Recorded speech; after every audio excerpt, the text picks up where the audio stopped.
So people for many, many years thought fructose, yeah, that's pretty good stuff. So, you know, what can be wrong with that? The problem really with fructose is the way it's metabolized. So whereas your whole body can use glucose, so when you eat bread, for example, insulin goes up and all the cells of your body will use that glucose. So your muscles, your liver, your kidneys, and everything. When you eat fructose, none of it can use fructose because it's not you can't metabolize it, so it goes straight into your liver. And your liver has nothing to do with it because there's plenty of glucose around. So if you take sugar, table sugar, it's one glucose, one fructose. So you have plenty of glucose around, so your body doesn't want it. It goes into your liver and therefore it gets turned sort of straight into fat. So it immediately becomes fatty liver. As you develop more and more fatty liver, then that's when you get the insulin resistance and the type 2 diabetes. That's really the core problem, is this fatty infiltration of the liver.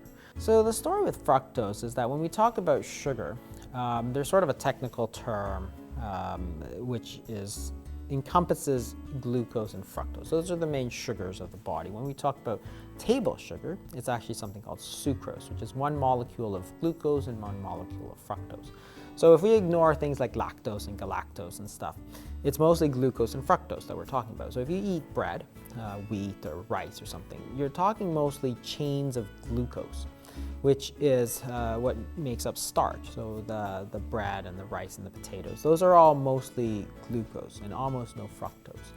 Fructose and table sugar is 1-to-1, so it's one glucose, one fructose. And fruits mostly contain fructose. Fructose is the sweetest naturally occurring carbohydrate. And when you look at a measure such as the glycemic index, fructose looks pretty good because when you measure blood sugar, it's actually blood glucose you're measuring. So because fructose is not glucose, when you eat fructose, it doesn't show up as a spike in your blood glucose. When you eat bread, because it's all glucose, it will show up as a spike in your blood glucose. So if you think about it, if you were to take a pound of bread or pasta or whatever, say your body weighs 180 pounds, all 180 pounds of your body is using up glucose. If you take a pound of sugar, for example, then half of it is glucose and half of it is fructose. So 180 pounds is going to use the glucose, but all sort of half a pound of sugar is going straight into your liver, like the 5-pound liver.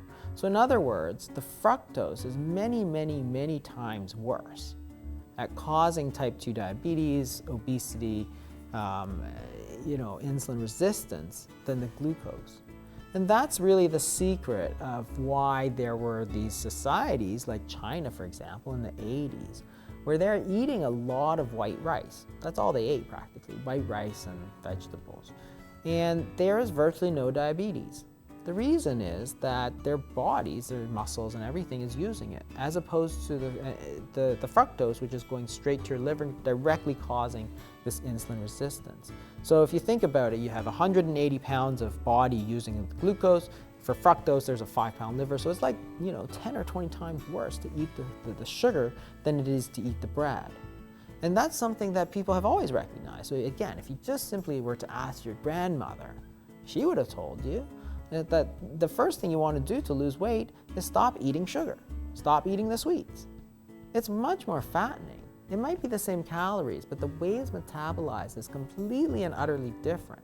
So sugar is really the main thing. And I think if you look at sugar, it's really sort of tapered off. A lot of people have been cutting it out. So there's hope that the message that sugar is really a huge problem is getting out there. The problem is there's a lot of hidden sources of sugar and so on.